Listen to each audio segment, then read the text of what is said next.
Hey, hey, hey, welcome everyone to the Green Nurse Podcast, where we bring you hope and inspiration for growth and healing.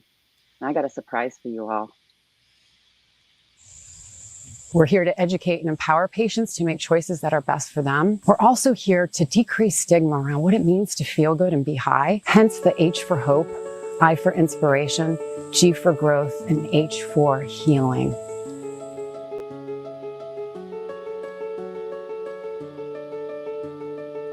The Green Nurse is a holistic cannabis nurse that teaches on the endocannabinoid system and the safe utilization of cannabis and other progressive tools to help people reach a better quality of life. I was cannabis agnostic for many, many years. And you know, the more research I did, the more I discovered that cannabis is this amazing medicine. I was told that I had a 4-stage pancreatic cancer. The doctor really told me he couldn't do anything else. He gave me her name and she called me and she came to my house. She started to give me cannabis. My oncologist was puzzled because he couldn't find the cancer anymore. All of the learning that we get comes from the Green Nurses Group, comes from their support, comes from their guidance. I trust everything that she says. Simply meet people where they're at. The plant doesn't, stress to grow, so we don't stress to share it. We're healing people. Cannabis has been used as a medicine for tens upon thousands of years. Here's the big message. Cannabis needs to be federally legal. We need to have laws that are the same across all 50 states that allow access to anyone and everyone who wants to utilize this powerful medicine.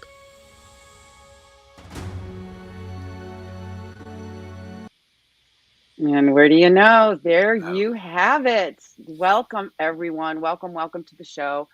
We are here to change the dialogue and stigma around what it means to feel good and be high.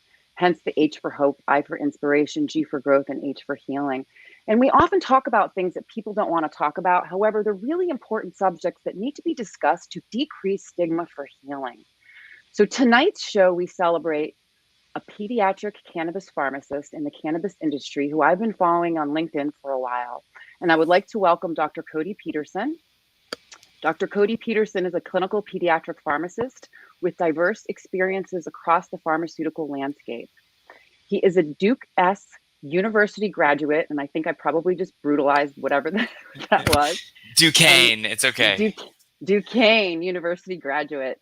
So Codi was trained in an academic teaching hospital where he learned alongside a team of health professionals.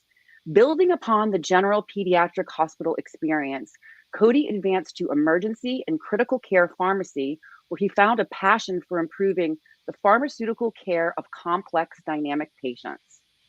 Leveraging his hospital experience, Codi has had the opportunity to pursue his passion for educating others. As a staff lecturer at Orange County Emergency Medical Training, Codi teaches paramedics and firefighters the knowledge and skills they need to employ safe drug therapy in the pre-hospital setting.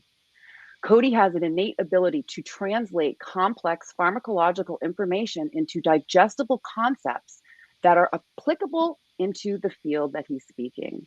Codi also lectures to respiratory therapists and pharmacy students in the Southern California area, sharing his knowledge at every possible occasion.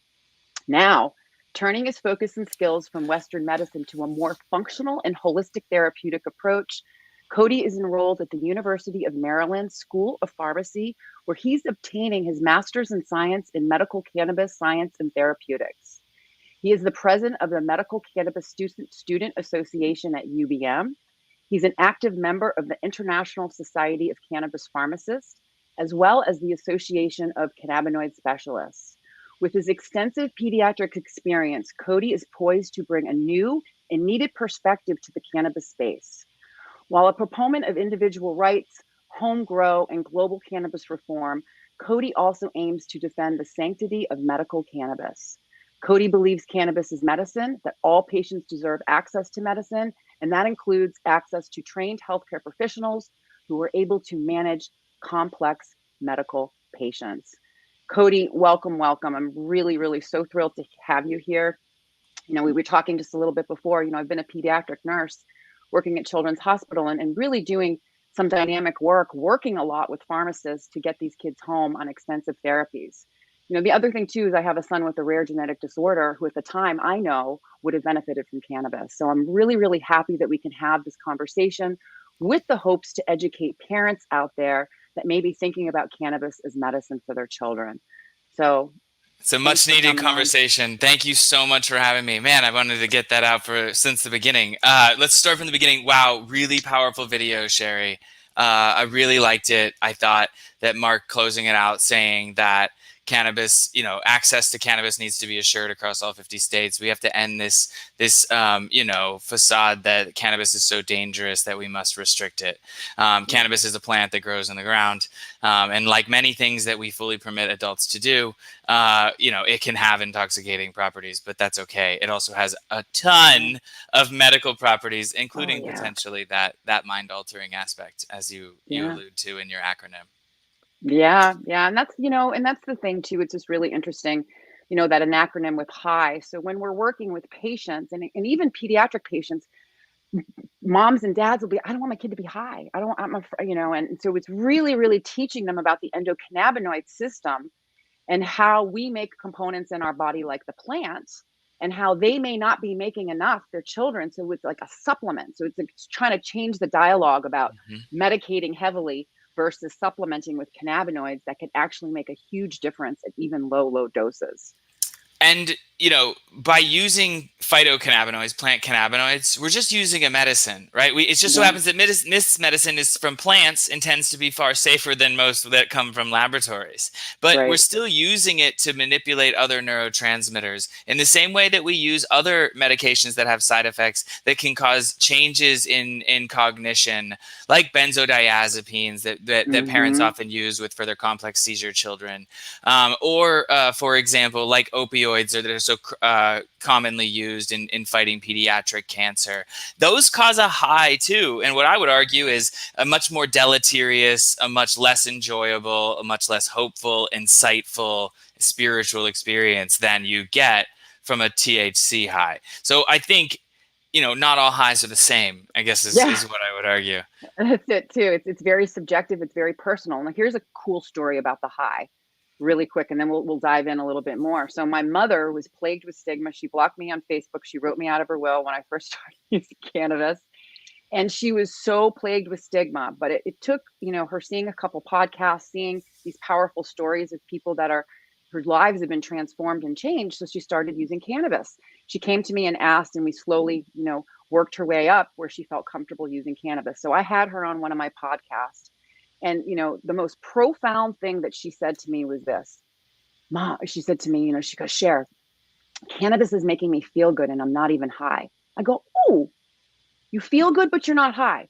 And you were afraid to be high. So what does it mean to feel good and not be high? So this is do you know what I mean? So we have to look at words and how we define words, and everyone's meaning of what high means is different. Expectations. Yes. Yes, And 100%. So she said, and she goes, well, cannabis has made the pain background noise. I'm sleeping a lot better. My appetite has seemed to be more regulated. I'm not so mean and angry, and I'm not depressed about my medical problems. But I go, but are you high? No, I'm not high. I feel good. Wow. So. Yeah. But in reality, it's probably that individual had just found the right dose of THC. They didn't overshoot and get to stoned, right? Which is what they were expecting to feel. And instead, we found a very therapeutic dose of a really good, mild analgesic, mild distractant even, right? Like cannabis is beautiful for so many reasons certainly cannabis is a miracle, but really for me as a nerd, as a pharmacology nerd, the miracle is the endocannabinoid system. Certainly both of them, but we can use other plants to manipulate this system, and the foods we eat manipulate this system. So the real magic in cannabis is secretly inside of us, and people just haven't realized it yet. Yeah, and I agree with you.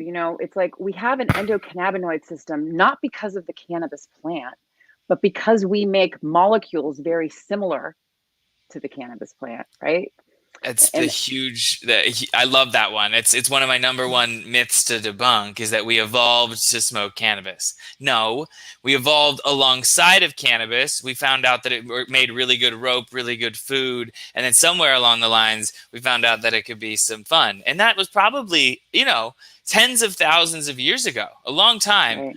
But we evolved much, much longer, over millions of years, from different organisms. The reason we know we evolved with an endocannabinoid system, and it's older than even cannabis itself, is because we see an endocannabinoid system in all vertebrates on Earth, going back to fish, amphibians, reptiles, birds. They all have an endocannabinoid system, which would suggest the ECS dinosaurs probably had an endocannabinoid system.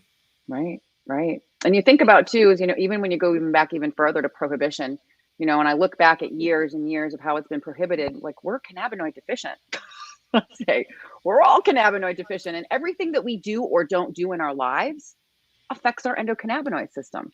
That's why us nurses are such nerds about all those health and wellness activities that we want our patients to engage in. It supports and nourishes the endocannabinoid system so it can do its job. But now, Codi, I want to get into you. I want to know, how did you get started working with cannabis as a pharmacist? And that's a big question, because you're the first cannabis pharmacist I've ever met. I've been following you on LinkedIn for a while. I love all the information that you share. You make it very easy to understand. And I've been using some of your stuff. I'm like, oh, that's a great way of explaining it. Oh, and so that's the other thing too, right there. I'm going to invite you into our community, because we do need a pediatric pharmacist that specializes in cannabis for sure. And you would add such value to it. So I'll get you information on that in a minute. But yeah, so how did you start doing this? Like, how did you? Well, we all don't wake up one day. Yeah, no, especially not pharmacists. I'm a new breed. I want to be clear that I'm sort of in the front of a growing trend of pharmacists who are going, wait a second, I've been taught all of the skills that I need to be really good at cannabis already. It's just they sort of left out the endocannabinoid system and cannabis as medicine. Like, that wasn't in the curriculum.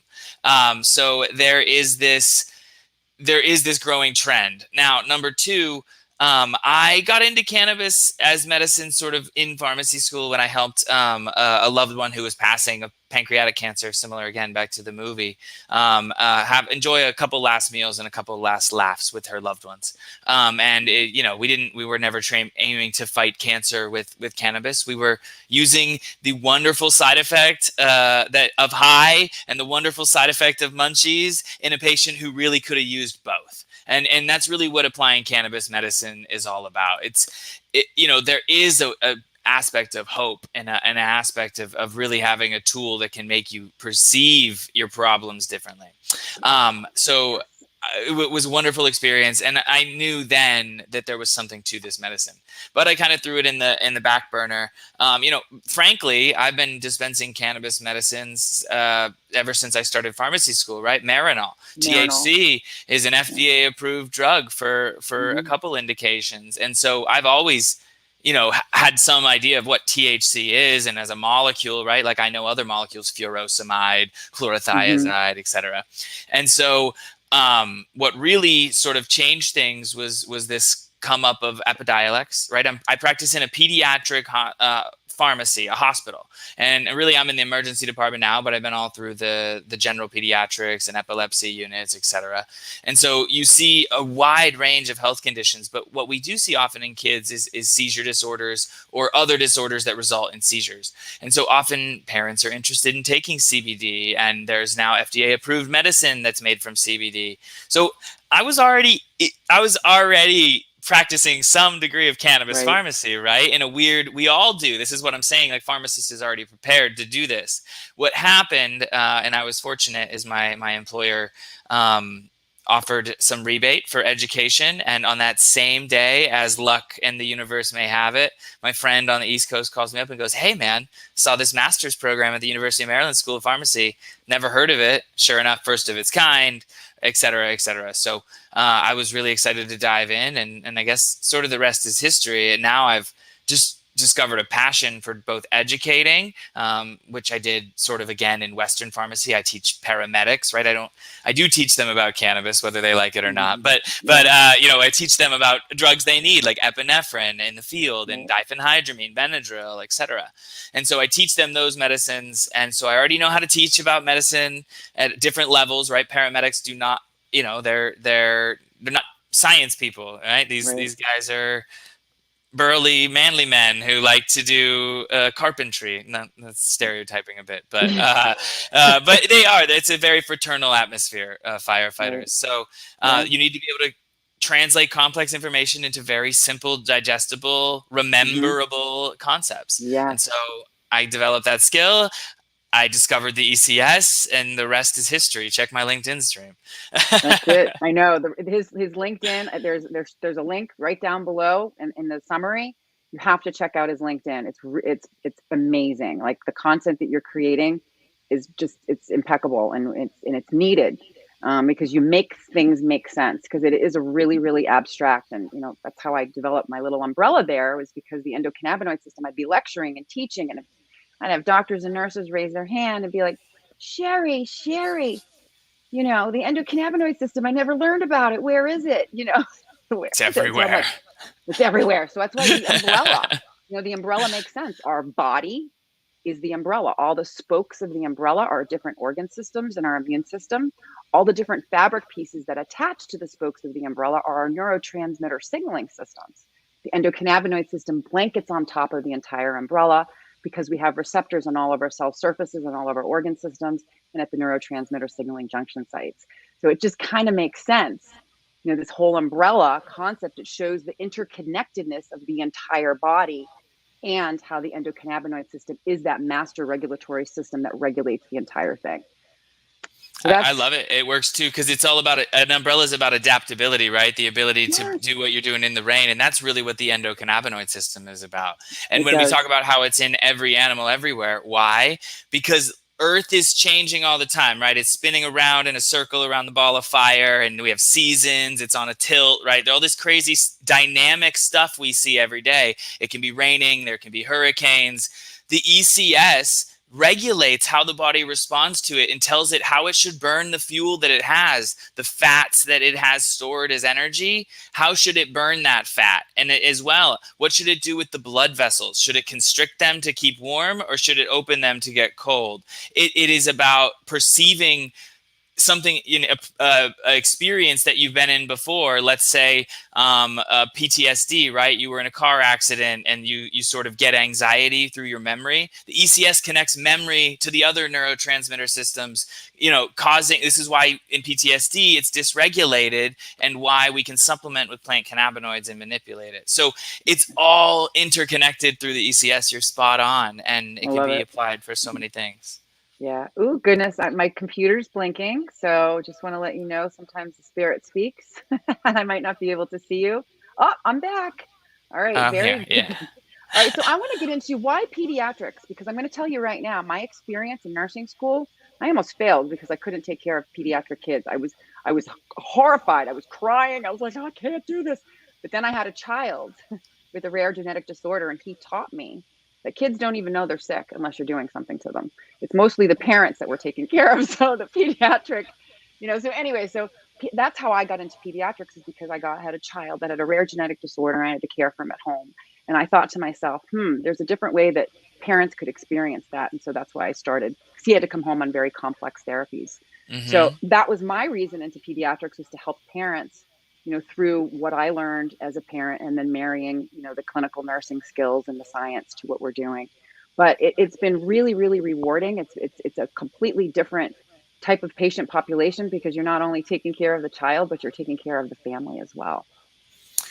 You're spot on with all of it across the board. Pediatrics in some ways fell into my lap, but also I got the opportunity to be an intern in Pittsburgh when I was at Duquesne University. And so I had the opportunity to see what it worked, and how, I got to, go to a couple of units and just see what the pharmacist was doing.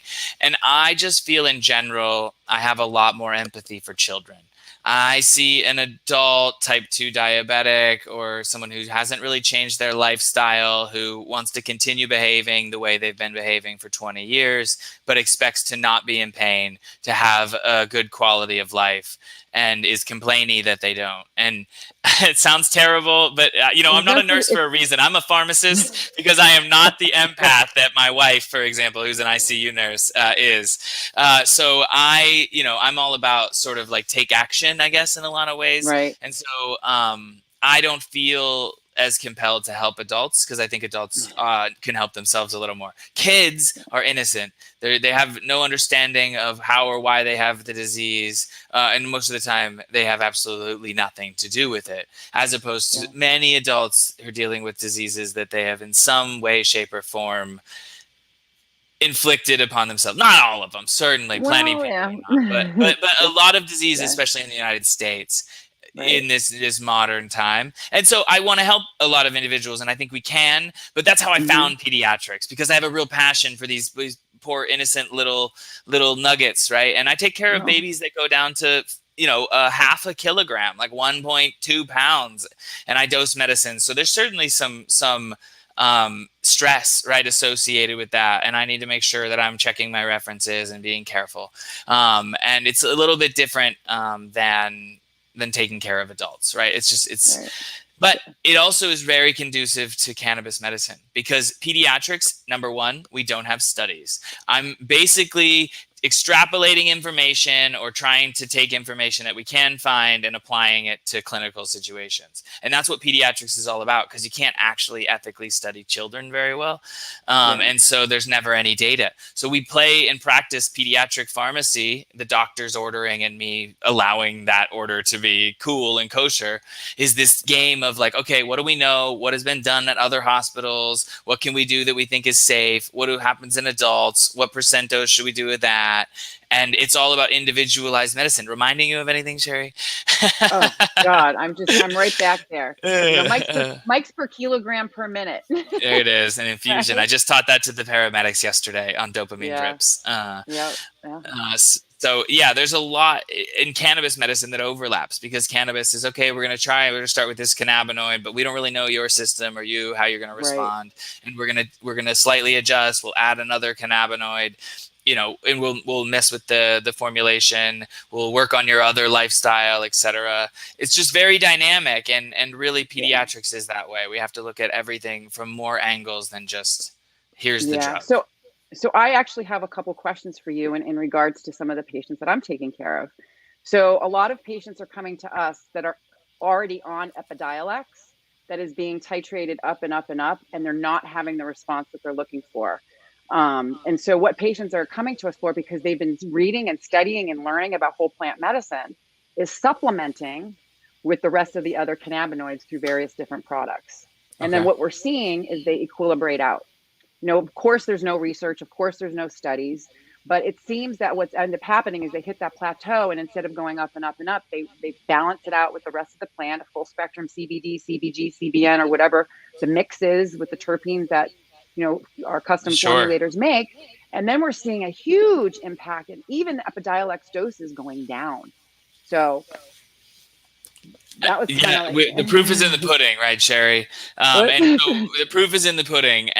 But what we need now, and this is something I'm touting all the time, we need this data to be collected, and we need to make it real. We also need the cost of Epidiolex to go down dramatically, and we need to make it a more transparent CBD market, so that there's actually some clarity around what is high quality, what is consistent, and so many other things, because parents are confused. Patients are confused. I'm freaking confused sometimes. It's so hard to understand. I mean, even reading lab reports and trying to track down if it's a legitimate lab report, and trying to figure out if the pesticides and the mycotoxins and all of this stuff was tested for. There's no transparency, and we need to do better for patients, because we're talking about medicine. We are. And this is why we're doing what we're doing at the Green Nurses, because all of the nurses that work with us, most of them are medical cannabis patients, and it's expensive. And we've done the research. And so what we're doing is, how the American Dental Association has the ADA stamp of approval for toothpaste? we're going to do the green nurse approved. And we've actually started vetting different companies, looking at, COAs, where is it grown? Are you testing the flower, the extraction processes, looking at all of that, actually meeting the owners. The stamp of approval. The green nurse stamp of approval. Which is really, and that's the thing too, is because, there are so many different products out there. And a lot of times, I've had patients come to us with a bag full of products and help me with this. It's not working. Right. Yeah. And then it's just literally deciphering, is there a lab for this? No. The label, what's in it? Like, just seriously, it's all it. So I don't know how to be able to educate, because there's not enough information on here for me to know even what you're taking. Mm-hmm.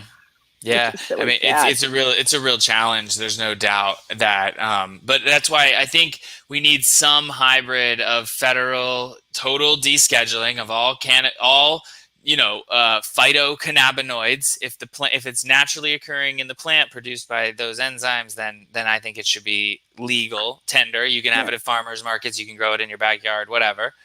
But they also need to set standards for medicine and set standards for what needs to be tested in order to be sold as medicine and be reimbursed through insurance. And because there's costs associated that right now medical patients are missing out, and medical patients can't afford their medicine and they're too sick to take a tolerance break to bring down, but they're stuck in the cycle of being poor so that they can medicate, and it doesn't make any sense. They also deserve access to a nurse like you, a pharmacist like me, to help them maybe take that tolerance break, or coach them through what sort of cannabinoids they could supplement with while they try to bring their THC tolerance down, or any of the above. But patients are left to Google and Reddit. I mean, what world are we in where when medicine is best served through Googling? I mean, this world is the answer, but we just and the other thing too is everyone's an expert. Have you ever noticed when the different communities, everyone's an expert? And I say everyone is an expert in your own body, right? And what I've seen too is even with identical twins not responding the same way using cannabinoids. Oh yeah, right. Because you think about it, right? Everything that we do or don't do affects our endocannabinoid system. What we've seen with a lot of patients too is cannabinoid requirements change over time as we change. Mm-hmm. I'm a completely different person than I was 7 years ago. I don't need as much as I used to, but and what I take is completely different. And that's the interesting thing too. And that could be true for some people, or other patients that they're, like they have the specific deficit and they need a specific type of cannabinoid to be consistent and stable. But for a lot of patients that we're working with, it changes as they change and they start to adapt, and their body becomes more auto-regulated. And life is different, and diet is different, and exercise is different, and all of these every day. Every day is different. Your cycle is different. We know that female menstruation is associated with endocannabinoid tone, meaning your cycle dictates how you respond to cannabinoids. Right. Yes, it's that crazy. It's part of the circadian rhythm. Your endocannabinoid receptor levels are up and down, higher in the morning, which is why wake and bake feels so much different than the nighttime session. It's because of the abundance of the endocannabinoid receptors at that time. Yeah. So what do you think about this? Because we were just talking about the expense and the cost in good quality products. So what we're also seeing a lot too is a lot of parents going underground and finding private caregivers to make their medicine. And that's just a shame as well. But, it's not that it's a shame, but it's just that it's a shame that they can't afford it. And then a lot of parents are actually growing their own, experimenting and using different strains. And, and I think and that's awesome. But the other part of it too is, that teaching and that learning and, the different ways of consuming and how they're doing it, and the cleanliness, and do they have their product tested? So, that's another component too, when you're working with kids.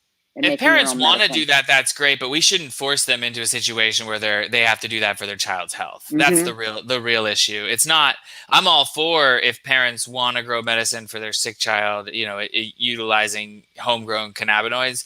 But honestly, if I think most parents, just by nature of knowing that it's their child's, life and brain, and there's no accuracy at home, you can estimate all you want about how good you extracted your butter, and you might be able, if you have an HPLC at home, maybe, but most individuals don't have that either and have the lab equipment to test this. In other words, we really don't usually know the potency of the products we're making or extracting at home. And therefore, making it as medicine for a child, particularly a small child or one with seizures where you're really worried about fluctuations in dose, most parents, not all, most parents want medical grade assurances. And you know, there's no other medicine that we would do this for, that we would tell parents, you got to cook it up at home. Sorry, you can grow it, but like you got to, no, we wouldn't leave parents to their own devices in that case. And it would be unethical. And for some reason in cannabis, we've made all these different rules. So I think that we'll find a middle ground soon enough. But certainly, as you heard in the intro, I'm a proponent of home grow. I think it's the only way to make the big money look at the market as not as appeasing, right? Because if you can restrict who can access the product and then gobble up the supply chain, now you can manipulate the price of cannabis. And I don't want to see that. I think cannabis should be grown like a vegetable and stop being treated like narcotics. I would love to go into Stop and Shop and pick up some roses and pick up a cannabis plant and just put it in my cart and continue shopping. I mean, how great would that be? You know what I mean? It's like, it really needs to be destigmatized that much, you know. And I don't want it in the grocery store per se, but think about this. There's a pharmacy. No, I mean, I don't disagree, but the plant. Yeah, no, either way, even so, there's a pharmacy there already. You can pick up your fentanyl at Albertsons. Why can't you pick up your herb? Cannabis. You pick up all the other herbs that are grown, stored, dried, and then sold as produce at expensive prices, $40, $80 an ounce for saffron or whatever. So like it's honestly probably the right place for it if you really get down to the fact that this is an herb that grows in the ground, and you know it's got a little psychoactive properties. But so does alcohol and cigarettes, which are sold in the grocery store as well. So I say grocery store. I'm in. And like Flynn, that sounds good. So what would pediatricians think about that? Are pediatricians open-minded to using cannabis as medicine? What have been your experience with that? Not as open-minded as I think they should be, but I think it has to do with the lack of education around the endocannabinoid system. You know, most pediatricians that I work with still have concerns about inconsistencies in products, right? Like people don't know how much is really in it. And I have to tell them, well, not if you're going gray market, but in the illicit market, we got a pretty good idea of what's going on there. Like 15% is usually considered the standard in cannabis. So I mean that's pretty close. If it says 5 milligrams, it can only be 6.5 before you're in trouble. Or no, 5.75. So I mean that's pretty close. Pharma, quote unquote, is usually within 5 to 10%. So there's still some leeway even for those pills. But pediatricians often are concerned with quality, consistency, and I work in an emergency department. Most constantly is cannabinoid hyperemesis syndrome. There is a real growing perception, concern, etc. Yeah. So that's a really good one to talk about because I actually did a couple podcasts on that. And there's actually a couple presentations that nurses have done. What are your thoughts on that? I think it's real. I've seen it. I've seen patients relapse and continue to come back into the emergency department. I think that we're doing nothing for these patients. It's like we say, okay, cannabis is causing this. You got to quit. Good luck. And then we shove them out the door. Here's some antipsychotics sometimes, right? Here's some olanzapine or Haldol to take at home. And we're not helping them. I mean, cannabis can be addictive. That's true, right? Not for everyone. In fact, not for even, let's say, the majority of people. But they say about 10% of individuals will at one point deal with the cannabis addiction, really THC, if we're getting down to brass tacks. Yeah. I would argue that there's that number probably is as high, if not higher, for video games, pornography, sugar, and many other things that we consume every day. But there's definitely someone who prioritizes getting high over other things. Right. Then after, let's say, they develop that relationship with the plant, they start to have this relapse remitting sort of inconsistent or like weird nausea that they don't directly associate with cannabis. It's hard to convince that person that the cannabis is causing their cycle of nausea and vomiting. The flip side is there are some patients who probably have cyclic vomiting and test positive for cannabis just on urine drug screen, say they tell the doc they're not smoking cannabis regularly, the doc doesn't believe them because they have a urine drug screen, and now they get diagnosed with cannabinoid hyperemesis syndrome, even though they don't have it. They just have a urine drug screen inward me. So there is definitely this, it's being underdiagnosed and overdiagnosed at the same time. Yeah, I agree with you. And physiologically, because you're into physiology just like I am, we know that, you know, the biphasic effects of cannabis, right? Low doses and high doses. So if someone, and I've seen this with other patients, you know, oh my God, I did a dab and I threw up, right? So that flooding of THC, what does it do to the receptors? Our gut, right? The trip receptors, they go away. And then you have decrease in gastric motility. And of course, what's going to happen? Of course, you're going to puke. Right? There's a lot of changes that can occur when you have chronic cannabis consumption, and the body is interconnected. The ECS touches, yes, TRPs, but also serotonin, which is responsible for nausea and vomiting. It touches dopamine, right? That addiction pathway. So people don't want to believe that their addiction is causing this vomiting. There's a lot of interconnection between these systems. And it's not that cannabis is all, you know, one thing we see for almost all of these individuals, this is number one, most recently, we think it might be a genetic component, but B, it's always a chronic user, smoking every day, multiple times a day for multiple years. I mean, I don't want to say always, but almost always. The vast majority of the time. And so it makes sense that it's related to the cannabis. It's a dysregulation. By consuming cannabinoids regularly, you set off the balance of other parts of the body.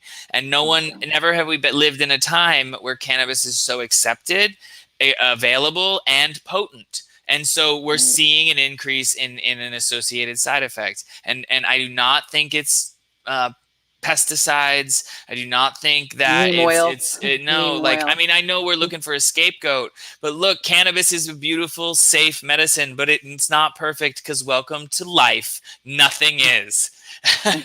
Exactly. And it's all about the balance, exactly like you said, you know. And the goal when you're taking cannabinoids, the goal is to take it to mimic your own endocannabinoid system, right? It's not about doing 10 bong rips, right? Or consuming, you know, 100 milligram chocolate bar. You know, it's about microdosing to mimic your own system, that on off, that dial up, that dial down. And that's where it's appropriate. And if you do too much, it just makes sense that, you know, your body's saying, fuck you. Yeah, exactly.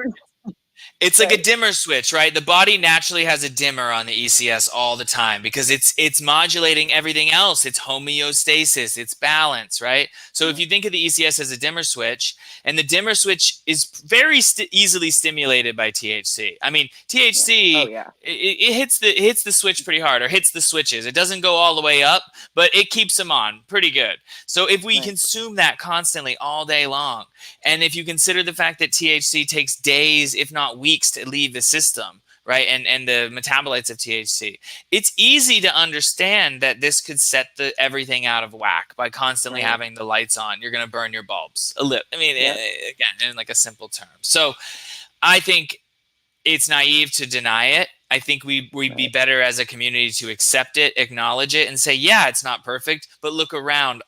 Ain't nothing perfect in this world. Cannabis is pretty damn close. And let's acknowledge its shortcomings and most importantly, let's find a way to offer help to these patients, because they're increasing in number. We see them more and more every day, and we're offering them almost nothing. Abstinence, and no good means to that. No good counseling, no good, supplemental ECS count. Like, I want to counsel them about how they need to increase their omega-3 fatty acids, and how they need to exercise for 45 minutes every day, and how, that would support the endocannabinoid system, and you can bounce back. But if you don't feed your ECS with the right fats, if you don't do the things we know, like meditation, yoga, acupuncture, chiropractic, massage, all these things we know are healthy, but we don't know why, then all of a sudden we're not going to get back to where we need and want to be. Yeah, absolutely. So back to, being in the emergency room as a pharmacist, what are you guys seeing in the emergency room as far as kids coming in over consuming? Have you seen a lot of that? Have you seen, For teenagers? sure. More than I'd like to see. I mean, Teenagers on cannabis, pretty rarely. I think I, believe it or not, saw one the other night. Teenagers on multi-substances, alcohol, cannabis, and X, Y, or Z, that's somewhat common. As far as just like kids being kids, I suppose, or trying to act out. But then what we do see that's scary, or not always, but can be, is small children who overconsume edibles, and that's they got actually into mommy and daddy's edibles, and they if you by got into, you mean like mommy and daddy left it on the table, but like that's the whole problem. Is usually it's like, oh, we left them out on the coffee table, or they were in a little cupboard where the kiddo could get to them. They're not storing it like you would store, let's say, alcohol or something, out of sight, out of mind. And kids don't really take a bunch of ethanol. It turns out beer, liquor tastes like shit to the untrained palate. Yeah, but gummies are delicious. So now kids will eat 2, 3, 4, the whole 20 bag, whatever. And especially with products that are not from a licit dispensary, so not from a legal licensed dispensary, but rather from the gray market. I live in California. These products can have supposedly 50 milligrams a piece, 100 milligrams a piece. And so now, I just recently had like a 10-kilo child who took 500 milligrams of cannabis. And so you got to think 500 is a lot for an adult. Now, they have 1/10 of the body and way less body fat. So there's more drug all over. And kids might also have a little bit different ECS. So those things all swirling together actually puts patients at risk of severe, profound sedation, or what we say is like a risk of not protecting their airway. So if they did need to vomit, they wouldn't close off their lungs, and they could vomit into their lungs and then get very sick. So in those patients, even though they, very rarely would, die directly of cannabis, we do have to intubate them, put a tube in their throat, and admit them to the ICU, usually for only a day or two. And this is rare, but not as rare as it needs to be. It's happened. It happens. So people that are out there watching, so when the kids consume too much cannabis, they become lethargic. It's about protecting your airway. We have to have good airway exchange to keep our brain functioning. So if the kids vomit and they're not able to protect their airway and it goes into their lungs, then we get into big trouble. So that makes sense that you would intubate them and let them sleep and let it wear off, and then wake them up and send them home. Yeah, and more often than not, they don't need that airway. On the mild cases, like if your kiddo got into 1 or 2 gummies, 20 milligrams, 30 milligrams, that patient likely is going to just sort of experience a pretty significant cannabis high, and sometimes kiddos will even hallucinate. They'll be seeing things and grabbing at things. And that's, I don't want to scare people and think that this is some harmful drug, but I want people to recognize that it is not like my kid is just going to get high, especially little kiddos, especially edibles. We need to be seriously careful. I'm telling you, I have seen these patients personally. And I have only seen one intubated, but there's plenty of case reports out there where the child is so sedated, they're unarousable even with pain and on their chest, that we're worried that they're going to become ill. And part of this, again, is childhood brains are different than adult brains. And the ECS might be more abundant in parts of the brain of the child, which is, so, I mean, a child doesn't have all of the things an adult has, right? Because testosterone and estrogen haven't taken over yet. And so the ECS is more robust, and therefore they can respond even more significantly and have more serious side effects to cannabis. THC in particular. THC in particular. So when a child does come in and say it's, the parents are really nervous, how do you treat them? So we talked about the most severe case, the 500 milligram dose. What about the kid that comes in that has 20, 30 milligrams? How do you work with them? As far as the pharmacy, I don't have very much contact with these patients, right? Because the kiddo is going to be there for observation. They're going to be fine. But I will tell you one thing that does happen, which can be scary for patients, is Child Protective Services usually swings by. Now, they're not taking kids away for that situation, but they do want to swing by and they check out the situation and make sure. I think it's tough, right? I want to normalize cannabis, but this is going to be the rebound effect. We are going to see this. And in the same way you keep pills away from your children. And by the way, if you came in and your child had a pill, not a narcotic, but just any pill, Child Protective Services would come by as well in that scenario, just to make sure that the child is protected. And it's just to make sure that the family has the resources they need, and that we understand the seriousness of the situation, and counseling on how can we prevent this in the future. So if you're listening to this and you have children and you like edibles, that is totally fine. I hope that you enjoy them safely as an adult. Please just keep them away from anywhere the child could get into them, and leave them in their child safe container. And if you're an adult, and if you're an adult and you take too much cannabis and you come to the hospital, because I see these patients too, just take some ownership over the way you're feeling, and know that death from cannabis really has never been reported outside of some very rare situations where somebody maybe jumped out a window, or drove, or did something really dumb. So just take a deep breath, take a shower, get a snack, and don't come visit me in the hospital unless you're truly having an emergency. Right. I totally agree. So here's a question that you sent me that I wanted to ask, because I'm curious. What is the one thing most people don't know about cannabis? I want to.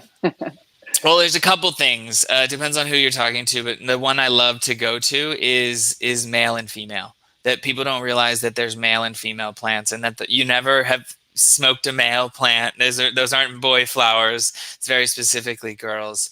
And then I think the other thing that people don't realize is that the doses required are way lower than anyone realizes. Like the amount of THC that can find that like sort of sweet spot of intoxication is far lower than most of us start out smoking, and far lower than the way they sell it. They package these things in 1 gram and half gram joints, but the novice user needs 1 puff and not one. Yeah, exactly. So I think that's one thing, but male and female is the one I go to, but it's going to depend on our viewership, if they know that or not. Yeah. So the male plants generally, the female plant is the plant that is producing the most medicine. The male plant's producing, it's completely different cultivation and completely different, the ability of producing and making seeds. And so keep the males away from the females.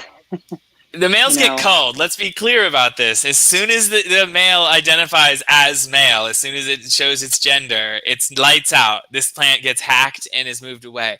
Unless there's unless it's a chosen one. It's like the prince, right? And they say that, okay, we're going to breed this plant, breed it. Right? Yeah. But let's be clear, the male plant gets the axe. And I think a lot of people don't know that in cultivation. And the reason for that is the female plants actually have to produce these cannabinoids in abundance to make valuable flower, right? But they don't do that naturally. Once they're pollinated, the female focus is not on protecting the flower, but on making seeds. But until she's pollinated, she wants to protect her eggs, so to speak, or her reproducibility, right?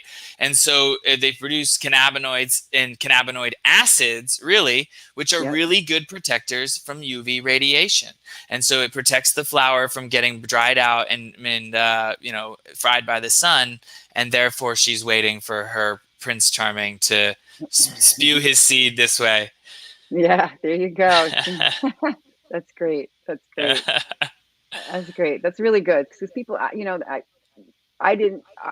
that, but I wanted to know, I didn't know that most people didn't know that, which is pretty cool. So it's a good topic, a really good topic to talk about, the difference between the male and the female plant. And can the male plant be used? Can it be used for anything?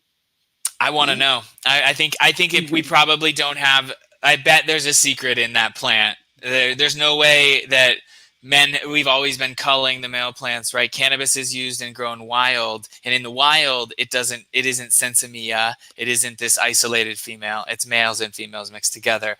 Yeah. I have a hard time believing, although, women are awesome, that there's no utility of the male cannabis plant. And really fiber is one of the things we know it's used for. It makes a more robust, stronger bast fiber in the center that can be used better for making stronger tensile ropes and things like that. So that we already know there's some, but yeah, a lot of people don't realize that flower was grown in an essential brothel or in a a room of sexually frustrated female cannabis plants. There you go. Those frustrated plants. They want to keep growing to the light. Yes, waiting for, like I said, waiting for Prince Charming to come along and share some genetic material. Yeah. So as we start to wrap up, what do you think, what is the future of cannabinoid medicine, and what do you hope for the cannabis industry for the future as a pediatric pharmacist? I hope there's a lot more people who have credentials more like you and I entering the space and trying to support the medical aspect of the plant. So I think that actually is going to be part of the future, is we're going to see a medicalization of medical cannabis. Not because, again, not to stop and take away cannabis from anyone. You can still grow your own, still buy it at the retail store, that's fine. But I think an emergence of a medical market, as I mentioned, there's a lot of individuals who, have experience and background like ours that are entering. The future, I think, is going to continue to become more and more individualized, but we are a long way away from punching something into a computer and having an algorithm tell us what to do. So I think the future, next 10 years, 20 years, is really about one-on-one care and adding on one cannabinoid or one cannabinoid acid and trying to critique someone, but we are nowhere near having the data that would be needed to sort of automate that process. And anyone who's aiming to do that has a long road of data collection ahead. I know. That's what we're doing. We've built our electronic health record system to be able to take insurance when it goes federally legal. And we're actually working with a company to be able to track data and have patients track. Yeah. So there's a company called Strain Print. So anyways, we're working. Yeah. So that's because it's important, because here we go. We have all of these anecdotal stories, and these anecdotal stories should be fueling the research. Like, don't you want to know? Why polycystic ovarian disease, for example? Like, why don't we have a human study in a disease that is afflicting all of these women terribly? Why don't we know if cannabis is helpful? Right. Why don't we? It's ridiculous. Yeah, it is ridiculous. So here's one other question too. So this just popped into my head when we were talking about the future. Do you see, how in hospitals they have Coumadin clinics? Right. So patients come in and they're talking about everything that they're doing in their lives. They're looking at specific levels. When patients come into the hospital and they're hospitalized, there's the Coumadin nurse that generally, helps monitor all that. Well, wouldn't that be cool to have a green nurse? I think it's really interesting. I hadn't even thought about it, but I think I want to integrate cannabis. So part of the future as well is like finding, where does cannabis integrate into the existing model? Because we can't do this separate model thing. We can't say all this is medicine and cannabis is medicine over here too. And so why not just put it in the same cabinet, right? And use cannabis as medicine, but also allow adults to do their thing. And so I think that in that same vein, that it makes sense that there's going to be specialists working, integrating cannabis care in and out of hospitals, or working with a hospital to try to decrease opioid use or whatnot by utilizing cannabis. I just think right now the culture is too stigmatized still for the hospitals to say yes. And that could and will change when federal descheduling occurs. States will get to decide how cannabis is really viewed. And then in like a state like California, like hospitals who have long been pretty open to cannabis, but really can't do anything because federal money's involved and federal reimbursement. So they sort of sit on their hands. And so I think that you'll have some individuals who are ready to get their hands sticky, so to speak. Yeah. So what's the future hold for you, Codi? We're going to wrap it up. What's the future hold for you?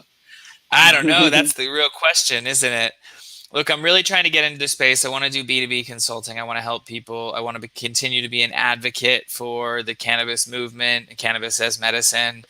But honestly, I'm not entirely sure. I'm working with some companies working on, like trying to help with support the EHR and data collection.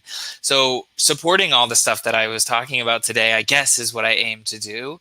But right now, I'm still a pharmacist. I go to the hospital and I work in an emergency department and I take care of, your niece, nephew, or child. So for now, that's the path. But I graduate in a year and I'm going to try to educate, share what I know about the endocannabinoid system with as many people as I can, and hopefully make a living in the process.